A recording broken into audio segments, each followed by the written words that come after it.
Ada 7 resep. Bagaimana cara mencegahnya? Itu yang paling penting, Pak. Bagaimana cara mencegah diabetes? Dan bagaimana cara mengobatinya bagi yang sudah terlanjur sakit?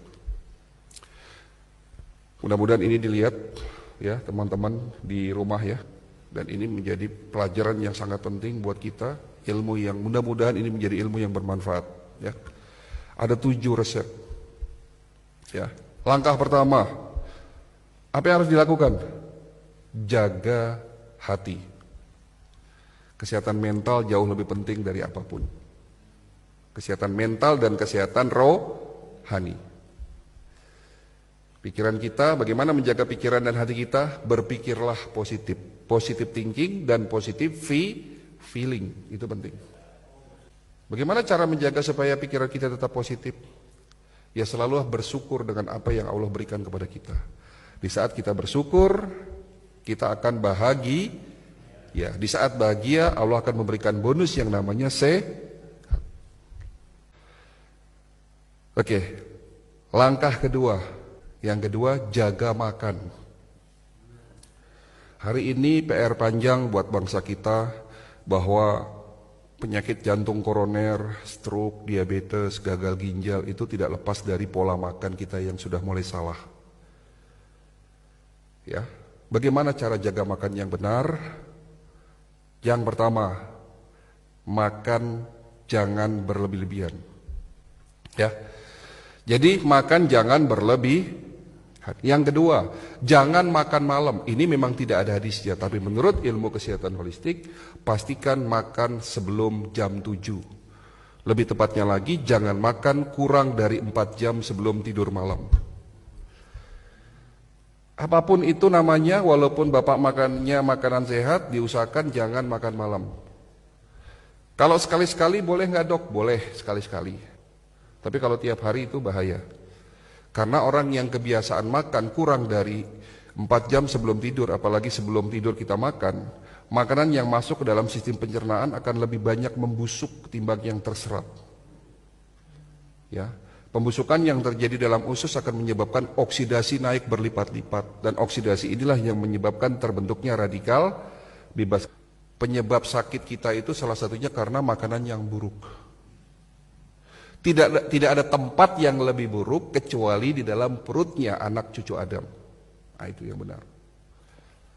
Ternyata teori ini, hadis ini tidak sengaja pun kedokteran holistik mengimani. Itu langkah kedua. Langkah ketiga, istirahat yang cukup. Kesehatan kita ditentukan dengan kualitas tidur kita, Pak. Ya. Fungsinya tidur apa, Pak? Fungsinya tidur istirahat. Fungsinya istirahat apa? Tidur. Fungsinya kita istirahat atau tidur apa, Pak? Yes, itu jawabannya. Oh, Bapak canggih, banyak paham nih. Hah? Ya.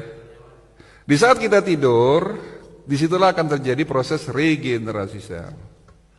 Ya, jadi gimana cara tidur yang benar? Jangan tidur larut malam. Jam 11 sampai jam 1 waktunya liver melakukan detoksifikasi. Waktunya tubuh melakukan regenerasi sel di saat kita tidur pulas. Mau sholat tahajud silahkan sepertiga malam didahului dengan tidur dulu, bukan begitu? Ya, jadi sholat tahajud kan tidak ada jam 12 ya, sepertiga malam. Jadi jam 11 sampai dengan jam 1, 2 jam ini kita harus sudah tidur pulas. Jadi kalau mau tidur sebelum jam 11 malam. Nanti bangun setengah 3 monggo, itu bagus. Ya. Terus waktu yang diperhatikan apalagi selain tidur larut malam? Jangan tidur setelah sholat subuh. Kalau ngantuk, benar-benar ngantuk, tunggu sampai setelah suruk selesai. Jadi antara subuh sampai suruk itu jangan tidur, Pak.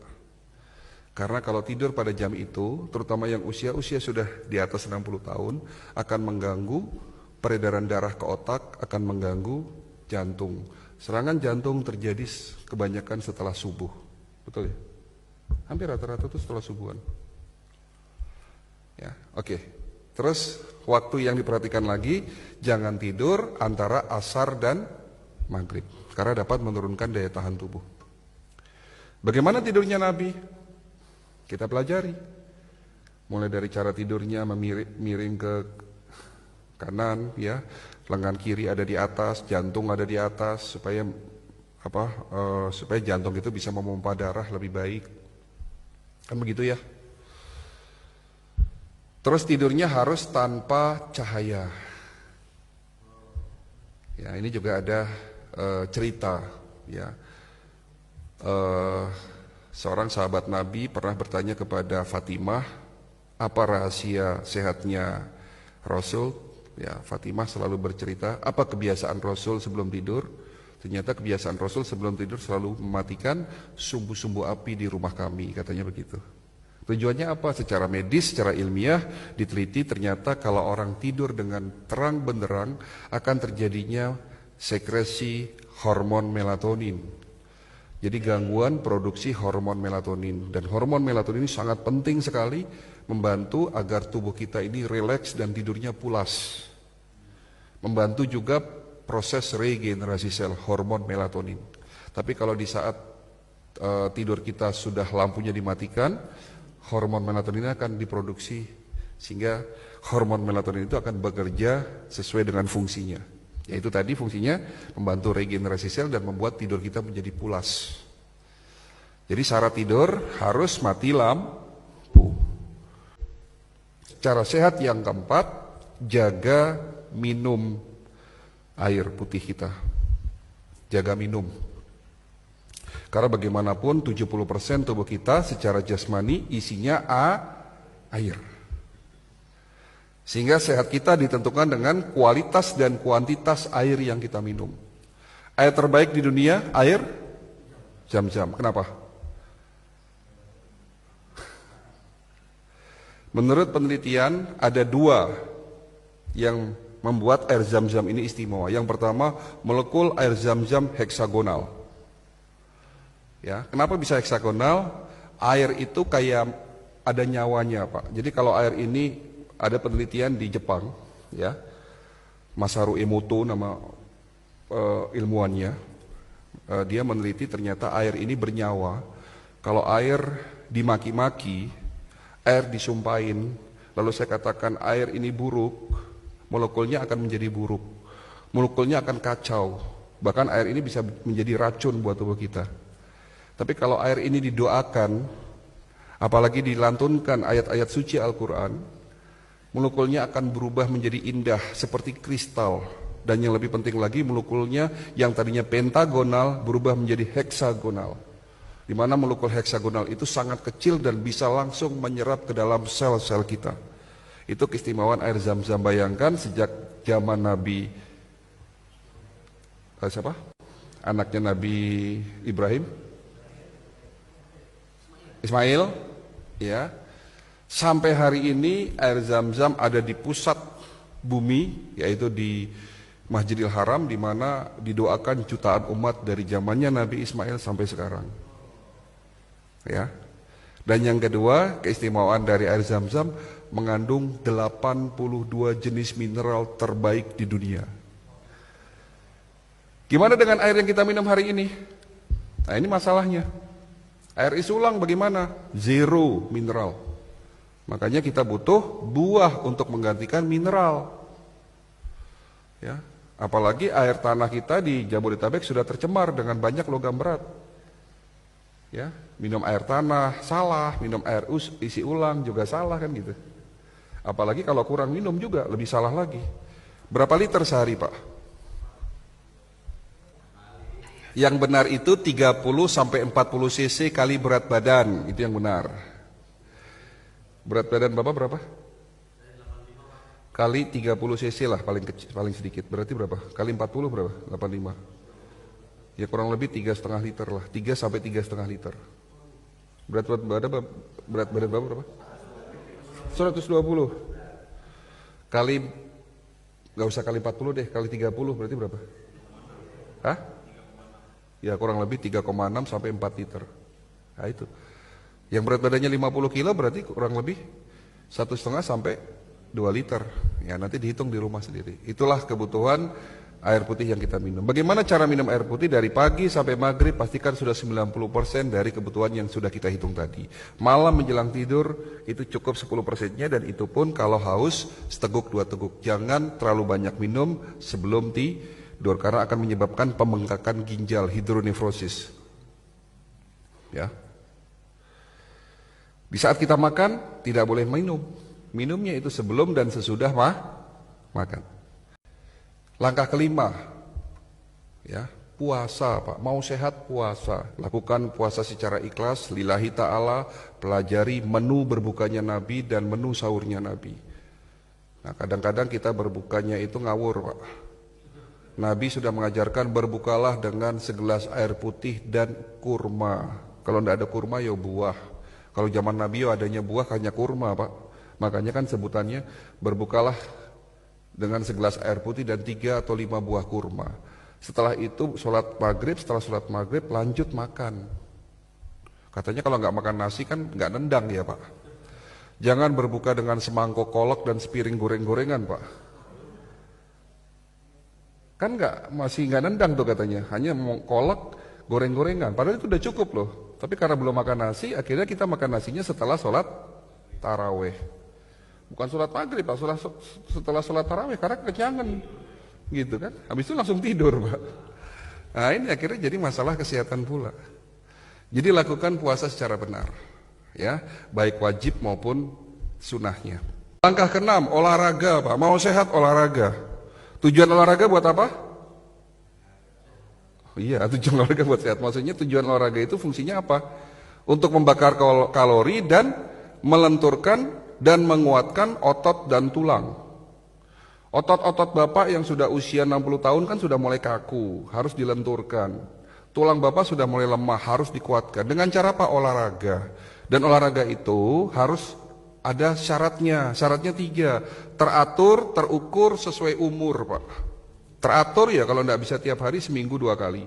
Terukur, maksudnya gimana? Jangan ngoyo, Pak. Dan sesuai umur. Ada lagi pasien saya umur 65 tahun, lututnya bengkak. Loh, kenapa bengkak? Jatuh di lapangan futsal. Lah 65 tahun kok main futsal. Olahraga yang cocok untuk lansia hanya 2. Apa, Pak? Hah? Jalan. Jalan bukan olahraga, Pak. Jalan itu aktivitas, Pak. Jalannya tidak seberapa, ngincernya goreng-gorengan sama lontong sayur.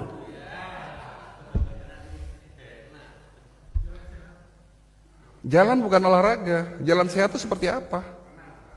Iya, olahraga yang cocok buat lansia itu hanya 2, berenang dan senam pernafasan. Berenang fungsinya untuk melatih otot, mengendurkan otot yang kaku, menguatkan sendi dan tulang, dan senam pernafasan untuk menguatkan paru dan jantung kita. Karena orang yang sudah lansia sudah dipastikan paru dan jantungnya melemah. Gitu ya. Jadi langkah ke-6 olahraga. Langkah ke-7, langkah terakhir, langkah pamungkas. Tapi sebelum saya menjawab yang ke-7, saya mau tanya sama Bapak. Bapak punya mobil, Pak? Punya motor? Oke, bagaimana cara supaya motor dan mobil Bapak awet? Dipanasin, oke. Diservis rutin, servis berkah. Bagaimana cara servisnya? Apa yang dilakukan di saat servis? Mulai dari apa? Ganti oli, tune up, gitu ya. Apakah nunggu rusak dulu baru ke bengkel? Saya tanya sama Bapak, bagaimana cara merawat supaya motor dan mobil Bapak awet, supaya tidak rusak? Lakukan servis berkala. Pertanyaannya, apakah nunggu rusak dulu baru ke bengkel? Kan tidak. Pertanyaan yang sama, apakah Bapak sudah lakukan hal yang sama terhadap tubuh kita? Berarti Bapak lebih sayang sama benda, lebih sayang sama motor dan mobil kita. Apakah tubuh kita tidak lebih baik daripada motor dan mobil kita? Apakah tubuh kita nilainya lebih rendah daripada sebuah benda? Kalau rumah dapat dibuktikan dengan sertifikat, mobil dibuktikan dengan BPKB, motor BPKB, benda-benda yang kita beli, handphone, tas, apapun yang kita beli dapat dibuktikan dengan nota pembelian. Apa pembuktian sebagai seorang manusia? Pembuktian seorang manusia hanya 2, iman dan kesehatannya. Setuju nggak, Pak? Kalau Bapak ketemu sama teman lama, tetangga lama, apa yang Bapak tanyakan? Apa kabarnya? Sehat? Betul? Karena sehat itu hal mutlak yang perlu kita perjuangkan. Setiap hari kita berdoa. Di dalam doa, duduk di antara dua sujud, ada doa meminta kesehatan. Tapi Allah tidak akan merubah satu kaum, manakala kaum itu tidak mau berubahnya. Bagaimana ikhtiar kita untuk menjaga kesehatannya? Apa yang harus dilakukan? Langkah ketujuh kalau begitu. General check up sebelum sakit. Itu jawabannya. Sudahkah Bapak lakukan general check up sebelum sakit? Apakah dilakukan secara berkala? Sama aja pertanyaannya. Sudahkah Bapak bawa ke bengkel untuk ganti oli? Sudah Pak. Berkala? Tidak. Ya, cepat jebol nanti mobil motornya. Kan gitu. Mau Pak medical check up? Ini pertanyaan yang sering saya tanyakan. Mau tidak medical check up? Kita punya 1000 alasan untuk menolak medical check up, Pak. Dengan alasan takut ketahuan penyakitnya, betul tidak? Dengan alasan mahal, dengan alasan tidak sempat. 1000 alasan untuk nolak. Ya.